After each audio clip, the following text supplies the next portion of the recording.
au débat qui avait eu lieu à la Maison du Tourisme et à l'appel lancé par le collectif d'agglomération, puisque on n'est pas là pour discuter, certes, mais on a quand même un objectif, c'est de mener une bataille et de gagner sur cette gratuité. D'autant que ça nous donne un peu le moral, parce qu'on a appris que la communauté d'agglomération de Niort avait décidé et voté la gratuité il y a 10 jours. Voilà. Donc, on voit que c'est possible. Donc, voilà. Ensuite, je souhaite présenter Paul Ariès, qui va intervenir ce soir.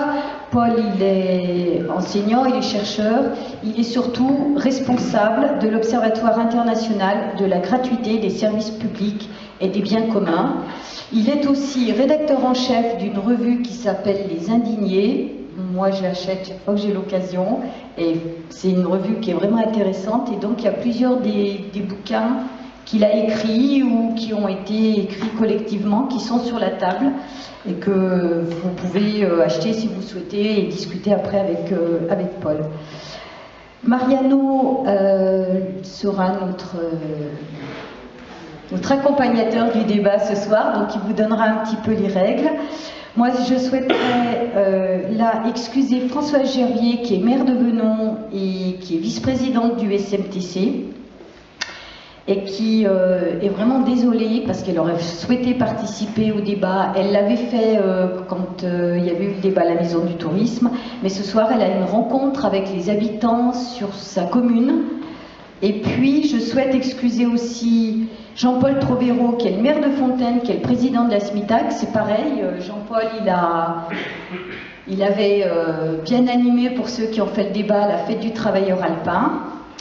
Donc, il est vraiment désolé de ne pas être là. Bonsoir. Donc, comme Claire l'a dit, je fais partie du collectif d'agglomération pour la gratuité des transports publics. Alors, c'est un collectif qui a maintenant 1 an et demi, 2 ans même. Dans l'affaire. Non. C'est un collectif qui a été créé par des associations et des syndicats, des partis politiques. Alors je vais les citer parce que c'est quand même important à noter. Donc il y a la CGT, la FSU, Solidaire, l'UNEF, l'UNL. L'UNL, c'est le syndicat des lycéens. Solidaire étudiant, la Décoda CGT, l'UNPA, le PCF, le Parti de gauche, Ensemble, pour une alternative à gauche 38. Et il y a des associations comme ATTAC ou la Maison des femmes. Alors ce collectif, il s'enrichit de collectifs locaux. Donc on a le plaisir et la chance d'avoir un collectif à Saint-Martin-d'Hers. Il s'en est créé un à Fontaine. Il s'en est créé aussi un à Saint-Égrève. On espère qu'il y en aura d'autres. C'est-à-dire qu'il y a une complémentarité entre l'action des habitants au plus près de là où ils habitent et l'action du collectif d'association. Je ne ferai pas le débat sur la question de la gratuité là tout de suite, parce que c'est justement à vous de le faire, ça va être ça la question. Nous, ce qu'on veut impulser, c'est une nouvelle manière de travailler. C'est-à-dire que les questions qu'on veut mettre en débat, c'est une question qui concerne tout le monde, qui concerne les citoyens, qui concerne les salariés, qui concerne les habitants, et les personnes sont souvent tous là à la fois. Et donc c'est dans cette manière de s'approcher des gens qu'on veut poser aussi la question des débats. Alors le fait qu'on soit, et j'ai souligné, à l'origine un collectif d'associations, de partis politiques, qui arrivent à travailler ensemble et à avancer sur ces questions-là, c'est un élément fort parce que c'est un élément qui donne confiance.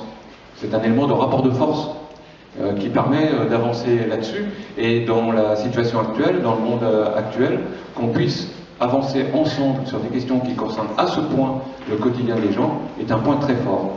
Et c'est ça qu'on veut mettre en avant. On ne veut pas se mettre dans un rapport d'expertise. Donc on n'est pas là ce soir, là je vais commencer à vous expliquer comment on souhaite fonctionner, pour vous dire ce que nous on pense de la gratuité, etc. On le dira avec vous. Ce qu'on souhaite, c'est que vous disiez ce que vous attendez de cette affaire-là. Qu'est-ce que ça évoque pour vous?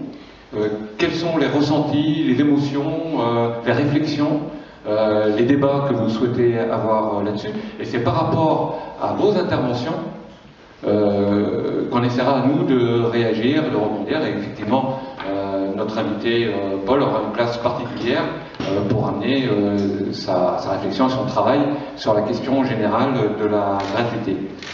Donc on va d'abord démarrer par vous.